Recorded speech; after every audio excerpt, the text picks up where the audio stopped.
샬롬. 오늘도 또 하루가 시작됩니다. 또 하나님께 주신 생명으로 또 한 주간을 마무리하게 됩니다.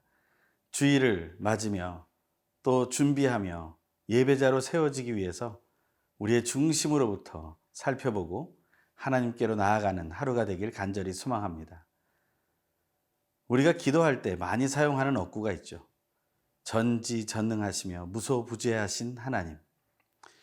우리는 그 말을 들을 때 어떤 생각을 하게 됩니까? 하나님이 너무나 특별하시고 너무나 동떨어지신 분이라는 생각을 하십니까? 우리는 그러한 생각을 하기보다 하나님의 놀라우신 은혜가 우리에게 고백되고 있는 것을 알게 되기를 소망합니다. 전지전능하고 무소부재하신 하나님, 그 존재가 바로 우리를 위해 일하신다는 사실을 발견하고 체험하는 하루가 되길 간절히 소망합니다. 오늘 묵상할 말씀은 시편 139편 1절에서 12절입니다. 오늘 나에게 주시는 하나님의 말씀을 함께 듣겠습니다.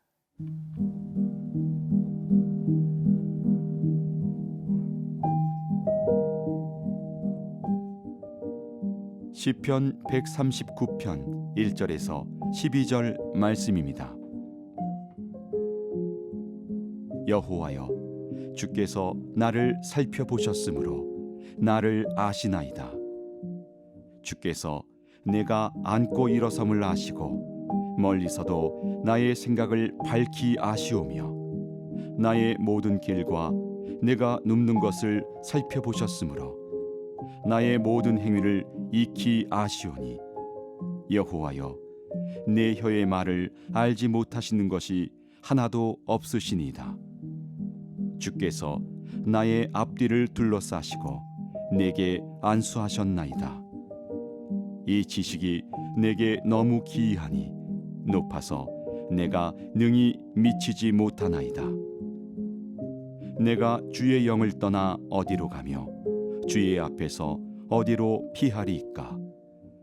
내가 하늘에 올라갈지라도 거기 계시며 수월에 내 자리를 펼지라도 거기 계시니이다. 내가 새벽 날개를 치며 바다 끝에 가서 거주할지라도 거기서도 주의 손이 나를 인도하시며 주의 오른손이 나를 붙드시리이다. 내가 혹시 말하기를 흑암이 반드시 나를 덮고 나를 두른 빛은 밤이 되리라 할지라도 주에게서는 흑암이 숨기지 못하며 밤이 낮과 같이 비추이나니 주에게는 흑암과 빛이 같음이니이다. 오늘 본문에는 하나님의 놀라우신 성품 두 가지를 말하고 있습니다. 그 앞부분에서는 전지전능하신 하나님을 말하고 있고 뒷부분에서는 무소부재하신 하나님을 말하고 있습니다. 전지전능하신 하나님이라는 것은 말 그대로 모든 것을 아시고 모든 것을 하실 수 있다는 것이죠. 그런 하나님, 그것은 바로 하나님의 성품입니다. 하나님의 속성입니다. 그런데 하나님은 하나님의 성품과 하나님의 속성으로 하나님의 사역을 감당하신다는 것입니다.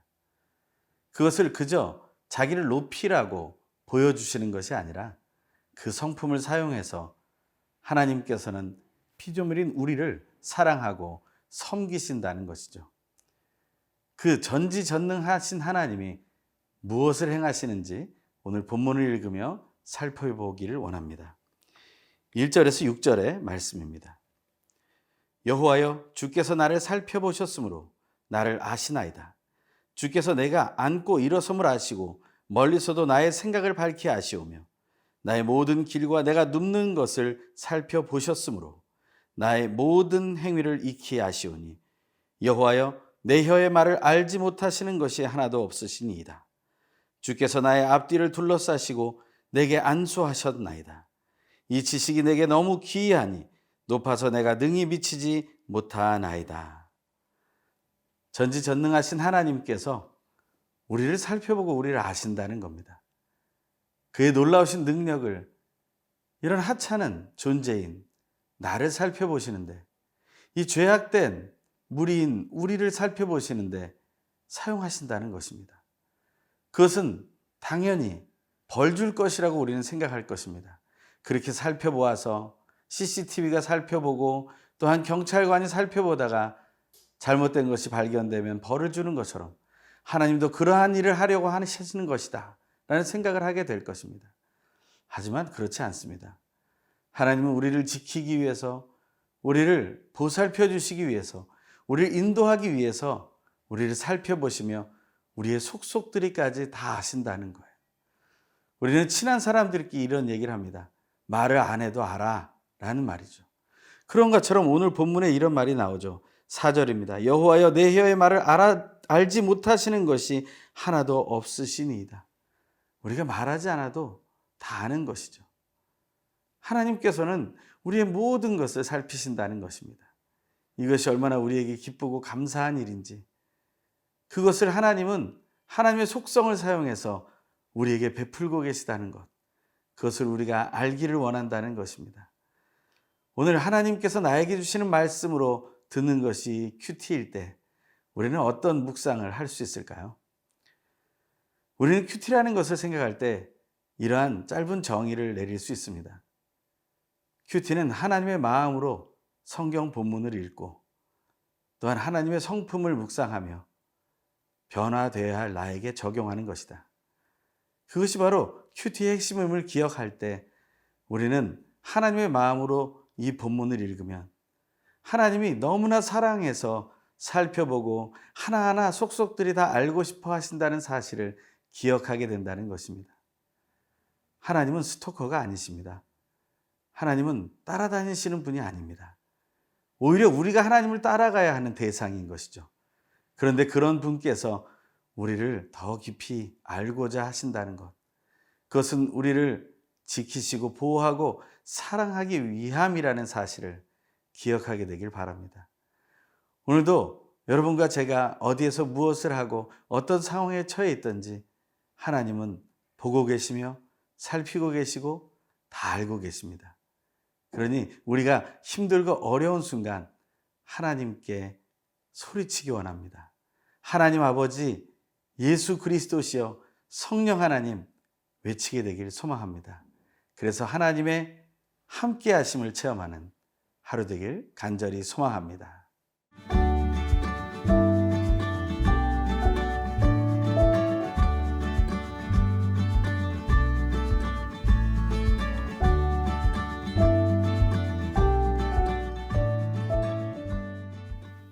전지전능하신 하나님께서 나를 알고 계신다라는 말이 혹시 부담 가지는 않으십니까? 그 하나님께서 나를 계속 보고 계신다는 것이 부담 간다면 우리는 하나님에 대한 나의 믿음을 다시 한번 점검해 봐야 합니다. 그것은 내 믿음이 부족하다는 것이 아니라 혹시 다른 방향으로 흐르고 있는 것은 아닌지 그것을 우리가 알게 되기 원한다는 것입니다. 내 하나님은 너무 작다. Your God is too small이라는 책이 있습니다. 그곳에 보면 하나님에 대한 잘못된 이해들이 나오죠.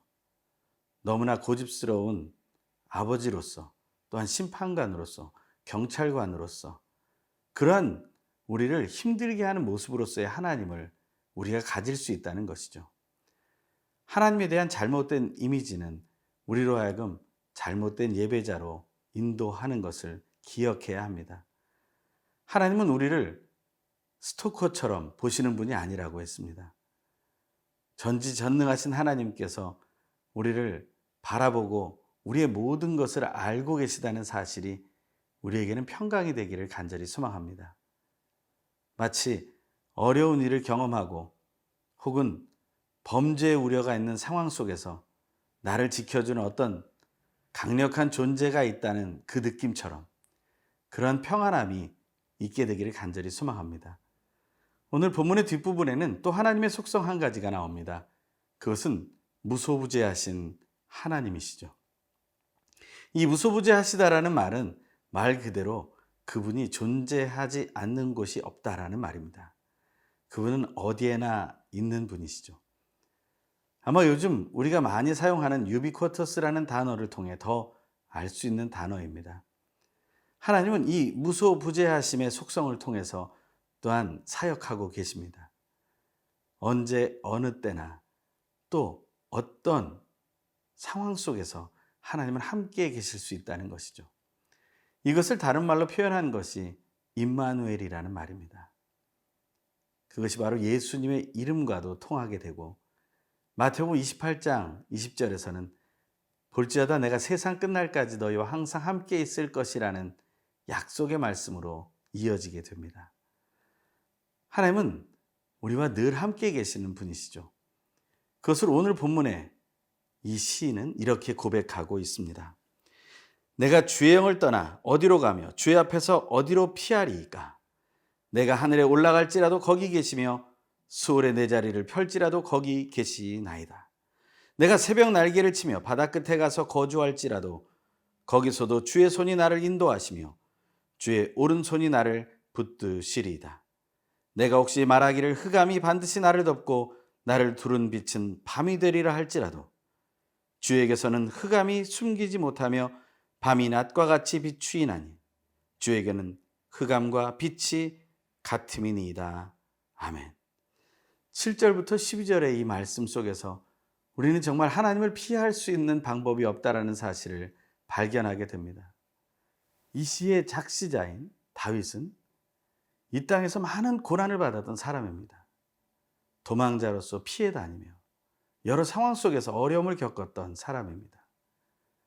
그는 자기가 있는 곳에 정말 하나님이 계시는가 하는 질문을 스스로 많이 했을 것입니다. 또한 다윗은 너무나 심각한 범죄를 저질렀던 사람입니다. 다윗은 자기의 신복이었던 우리아를 살해하고 또한 그 아내인 밧세바를 취해 솔로몬을 낳는 그러한 죄악을 저질렀습니다. 그럼에도 그는 도피하고 싶은 마음이 있었지만 하나님은 언제나 어디에나 계심을 알기에 그는 하나님을 인정할 수밖에 없었다는 사실입니다.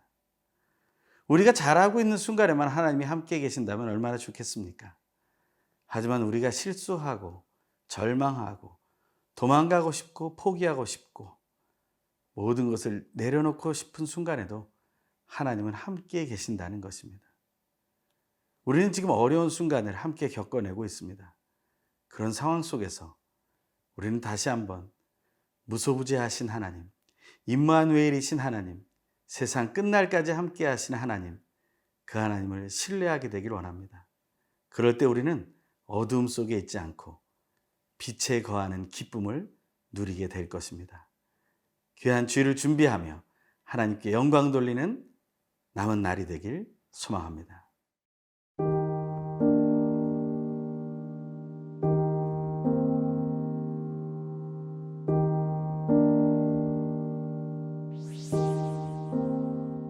모든 사람을 살펴보시고 밝히 아시는 하나님, 하나님의 모든 자녀들이 앉고 눕고 일어서고 나아가는 모든 길을 아시고 멀리서도 그 생각과 행위를 밝히 아시는 삼위일체 하나님을 찬양합니다.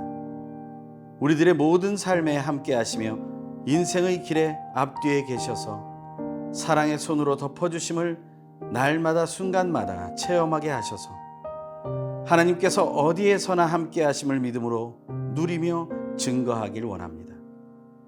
살아가는 동안 하나님을 멀리 떠나고 싶은 마음이 생겨날 때면 내가 주의 영을 떠나 어디로 가며 어디로 피하리이까?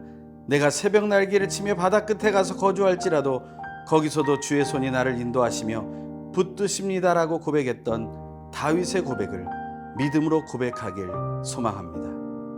세상 끝날까지 함께 하시는 살아계신 예수님의 이름으로 기도드립니다. 아멘.